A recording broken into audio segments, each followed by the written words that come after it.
Doctor கொடுத்த tablets எல்லாம் கரெக்டா போடணும். சரியா? சரிண்ணா. மாமா உட்காருங்க மாமா. ஷாலினி, சொல்லுங்க அண்ணி. ரொம்ப தேங்க்ஸ். அத்தை வாங்க. எதுக்கு அண்ணி தேங்க்ஸ் எல்லாம் சொல்லிட்டு இருக்கீங்க?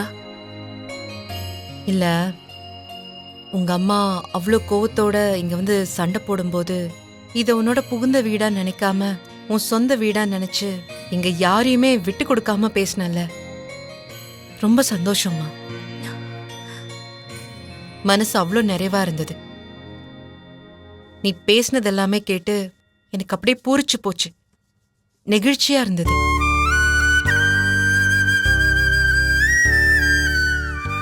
இத்தனைக்கும் எங்க அம்மா இன்னும் உன்கிட்ட மூஞ்சி கொடுத்து கூட பேசல. உனக்கு என்ன பிடிக்கும் ஏது பிடிக்கும்னு பார்த்து நாங்க சமைச்சு கூட போடல. உனக்கு என்ன மாதிரி ட்ரெஸ் பிடிக்கும்னு பார்த்து அதை வாங்கி கொடுக்கல. உனக்குன்னு எந்த வசதியும் நாங்க தனியா செஞ்சு கொடுக்கல. ஆனா நாங்க உன்னை நல்லா பாத்துக்கிறோம்னு சொல்லி உங்க அம்மா கிட்ட நீ பெருமையா பேசினல்ல, அதை கேட்கும் போது கண்ணெல்லாம் கலங்கிடுச்சு. ஐயோ, என்ன நீ வாய்க்கு ருசியா சமைச்சு போடுறதும் கலர் கலரா ட்ரெஸ் எடுத்து கொடுக்கறதுமா சந்தோஷம்?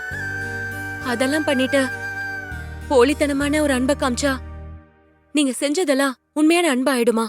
எது இருந்தாலும் இல்லனாலும் உண்மையான அன்பு இருந்தா வேற எதுவுமே நமக்கு பெருசா தெரியாது.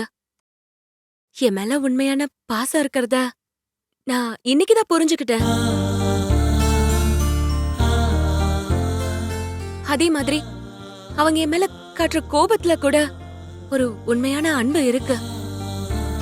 சில வீட்ல இருக்கிற மாமியாருங்க மாதிரி உள்ள ஒண்ணு வச்சுக்கிட்டு வெளியே நல்லவங்க மாதிரி சிரிச்சு பேசாம முகத்துக்கு நேரா கோவத்தை காட்டுறாங்களே, அந்த கோவத்துல கூட ஒரு வகையான அன்பை பாக்குறேன்.